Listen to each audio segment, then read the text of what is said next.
Welcome all to Eat, Drink, and Explore with Cece. Tonight we are making a street food from China, from the city of Shanghai. We are making Lumpiang, and our version is going to have chicken. And it is a super easy recipe to follow, and I've also made it super easy for us because we are using prepackaged spring roll pastries as opposed to making the dough ourselves. So I'm going to take you through the process in a moment, but this is the follow along with me on the Formula One, cooking the Formula One circuit. And we are in round 5, and this time we are in China, as you can guess, because we're doing the Shanghai Lumpiang dish. And this is the first time where the Formula One is back in China. The last race that was in China was 2019. That was before, or the ends of COVID, I would say. And who won that? I believe it was number 1, Lewis Hamilton. 2 was Valerie Bottas, when he was still driving for Mercedes at that time. And Hamilton is with Mercedes. Bottas is no longer with Mercedes. I believe he's driving the black and green team, so believe it's Stark that he's driving for. And then number 3, position 3, was Sebastian Vettel, and he definitely is no longer riding in Formula One. So let's do a quick recap of Japan. Great. Max Verstappen didn't disappoint, number 1 on the podium there. And then we had, of course, Carlos Sainz, which is so exciting to see. And we had Lando Norris on 3rd. But what was exciting was local boy Yuki Tsunoda. He actually scored points on home soil, which is a great thing to do.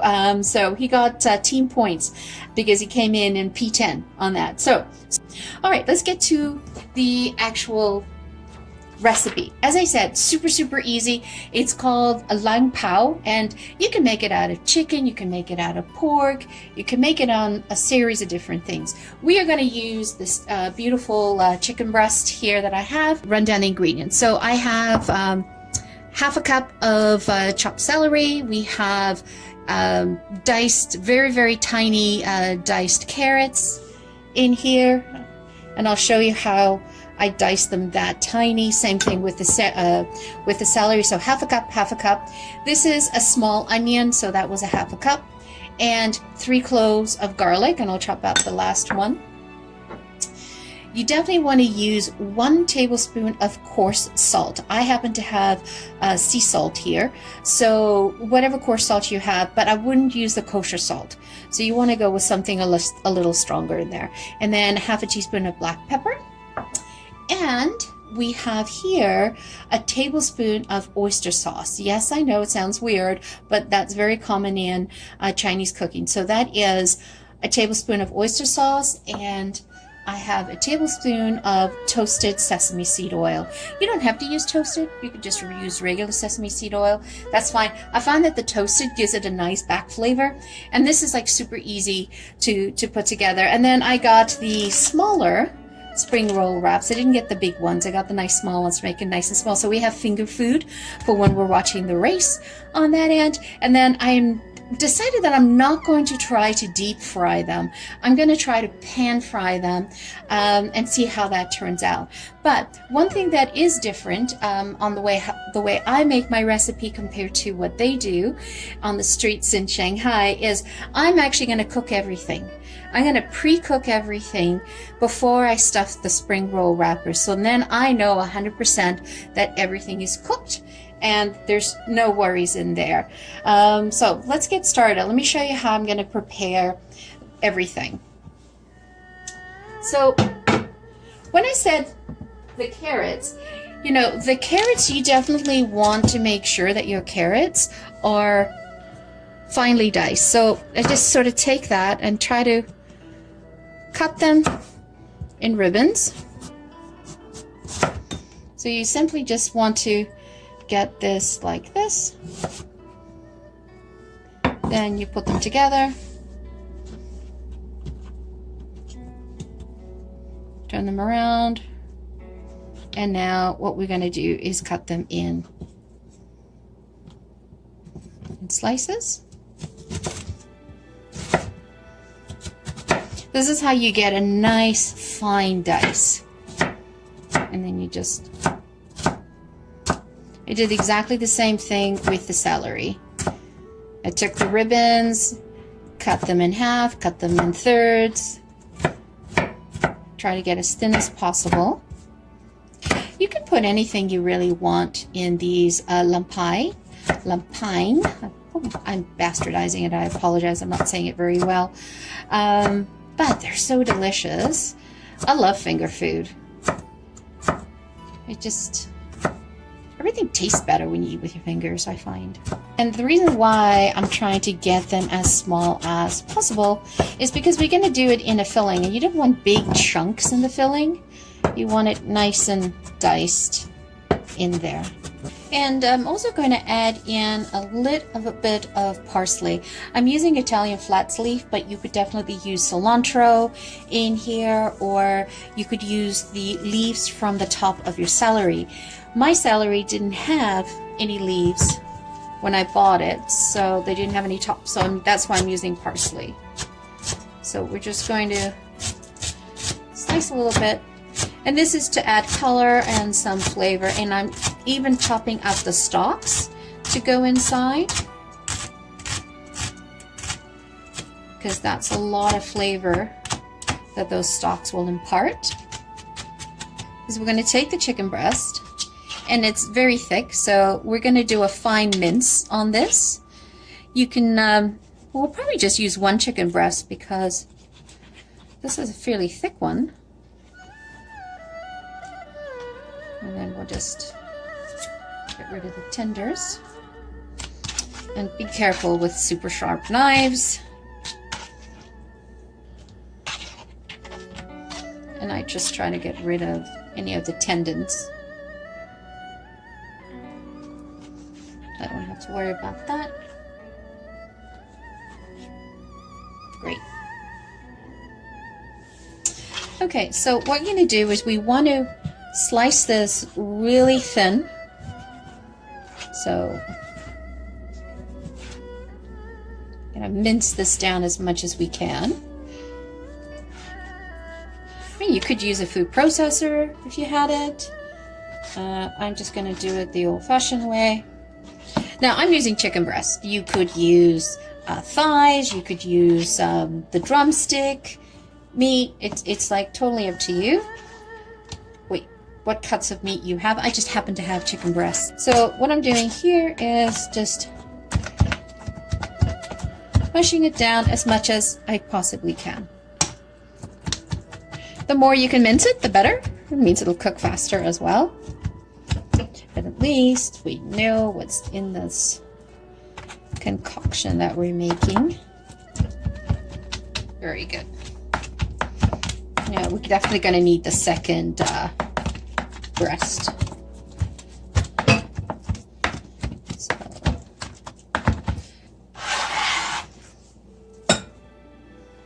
That. Let me just clean up and then we'll start combining everything. Okay, so what we're going to do is we are definitely going to season this. So you can see the meat looks nice and chopped, very thin in there. And so I'm just going to sprinkle a little bit of the seasoning. And remember, we want to do this in layers because we want to season everything all evenly in there. So I'm going to add in a little bit of onion.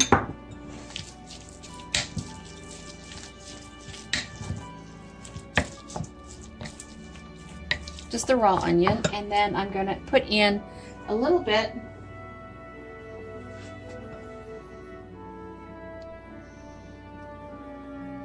of the garlic. This is just to marinate the chicken.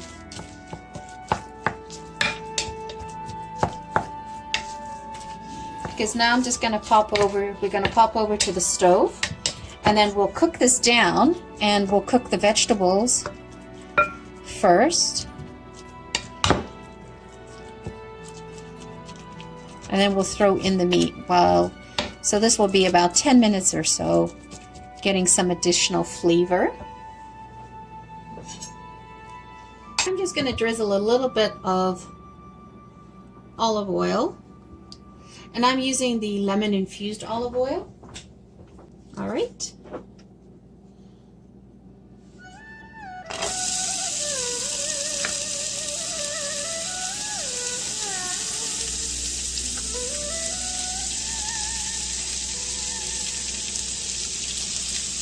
Add in the remaining onions.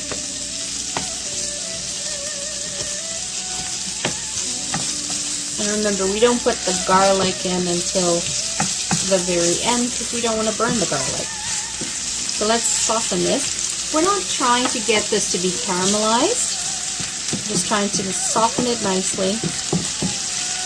Impart some flavor. Oh, that lemon olive oil smells amazing. Perfect. And so now we're going to add in the carrots, because they take longer to cook, even though I've chopped them really, really fine. And I'll throw up what the French call this type of chop. That's what I was trying to go for. I just, for the life of me, can't remember the name of it now. Brunoise? No, not even going to attempt it.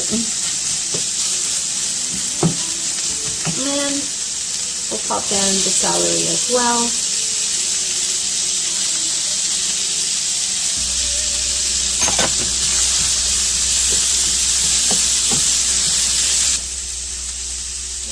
What we're going to do now is going to add in the chicken.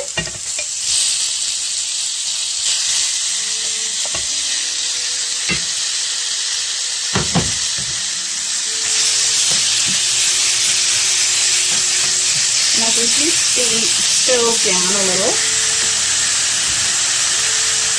I know that traditionally people do not cook the filling and they will deep fry it in a wok, but I rather be safe that I have my chicken cooked correctly, so this is why I do it this way. And if you find that things are sticking to the frying pan, you can always just put a little bit of water. You don't have to do oil, you don't have to do butter.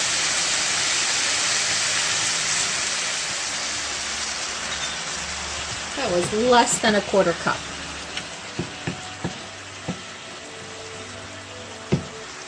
And add some moisture as well to the dish. This chicken breast is not fatty at all, right? So what I'm going to do now is I'm going to add in the garlic. Because I added in the water, I definitely know that my garlic is not going to burn. It's just going to impart some beautiful flavors.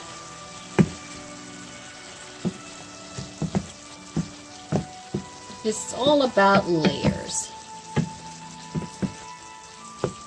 Layering the flavor. And you know, you don't have to use spring wrappers, spring roll wrappers. You could use small corn fajita shells, regular fajita shells, does the same trick. If you had crepes, could do the same thing. So now I'm going to add in the rest of the seasoning.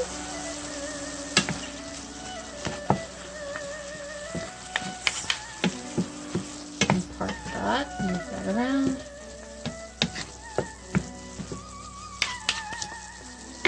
And the toasted sesame seed oil.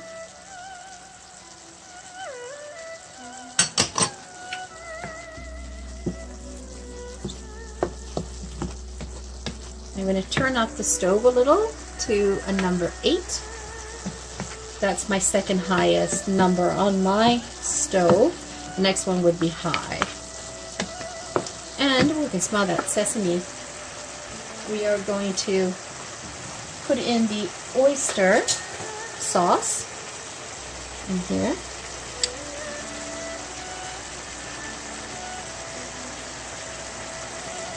Make sure that we get it all, because that's the umami flavor to this dish.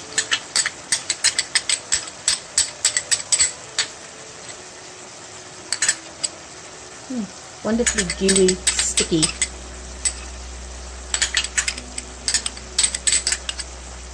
You know, like oyster sauce is not something that I use very regularly in my cooking. So when I go and buy the oyster sauce, I make sure I buy the smallest bottle possible so that it doesn't sit in my shelves forever. And then I have to turn around and waste stuff. Now, if you wanted, you could add a lot more of the oyster sauce. It's totally up to you. I'm keeping it because I have a North American palate. Now, what you could do is you could also chop up some fresh chilies and put this in here for a little bit of a kick in it.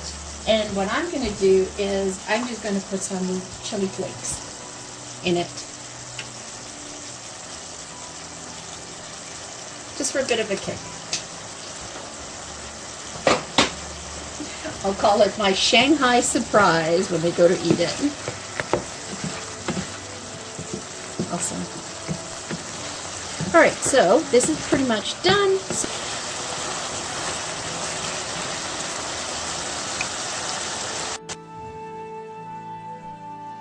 Okay, so I'm just going to put this into a bigger bowl. Transfer it. And we'll let it cool down before we add in the 1 egg. And that's really about a binder in it. Redistributing the liquid that was left over back into the meat. And that's how we keep the chicken nice and moist. And it's always good to just give it a try. Check for seasonings.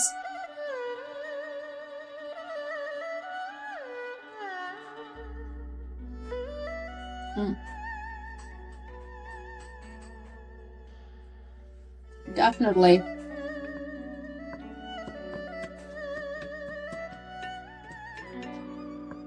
Has enough. And then we'll add in the parsley.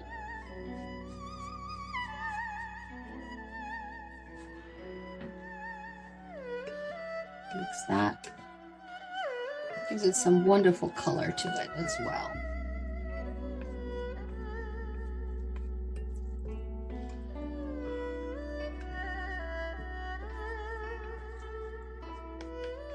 So we'll just let that cool down for a few minutes before we start doing the spring rolls. And a dish is never complete for me unless we put a little bit of lemon zest.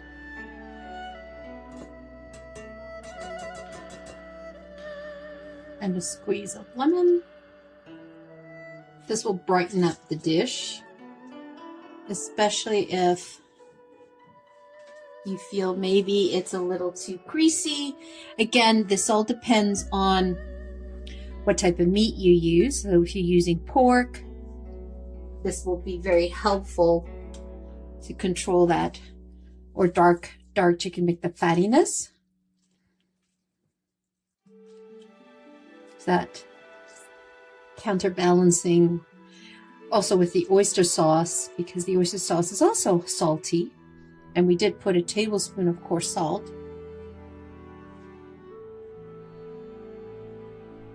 Definitely want to be able to control that.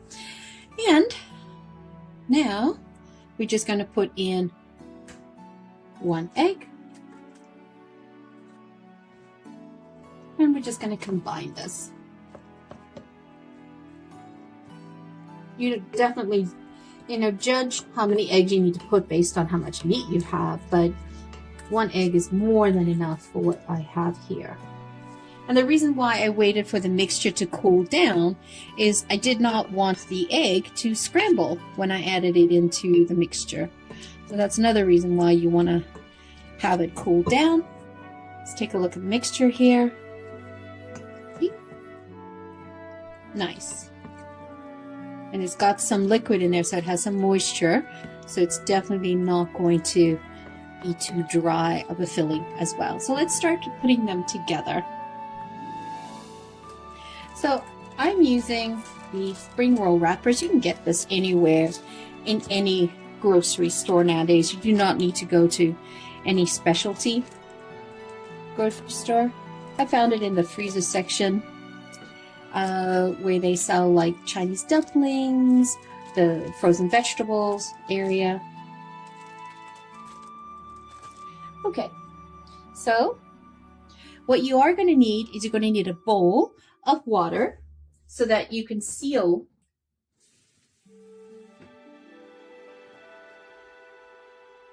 the wrapper. So let's take a look at what we have here. I call them little cigars. I love them. I also don't do a single. So let me just show you single. This is 2. So let me show you here. This is 2 of them. They're so thin in here. Super, super thin. So I'm definitely going to probably do like 2 to 3 of the wrappers as one here. Just so that I don't have any breakage. So that's 2 and there's 2 there. So that's 4. I mean, this package of wrappers that I bought was $2.99. You can definitely be generous on that part.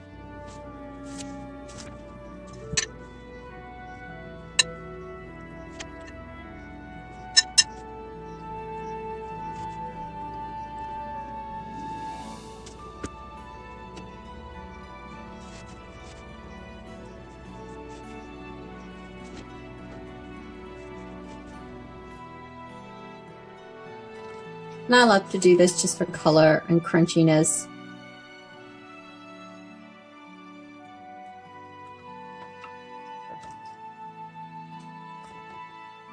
Okay, there you go. Let's plate.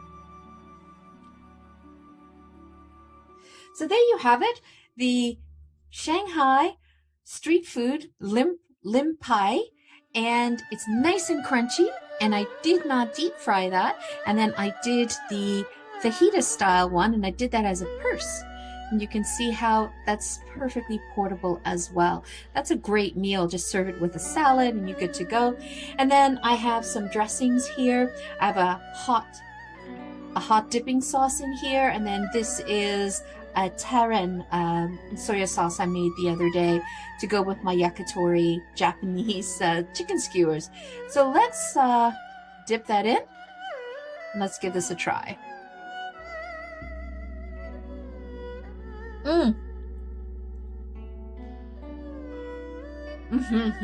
That is wonderfully crunchy. Take a look in there. And it's a good thing that I pre-cooked the chicken before I did the stuffing, because that makes a huge difference. So let's try the hot sauce. Ooh, that's gonna be hot. Let's see.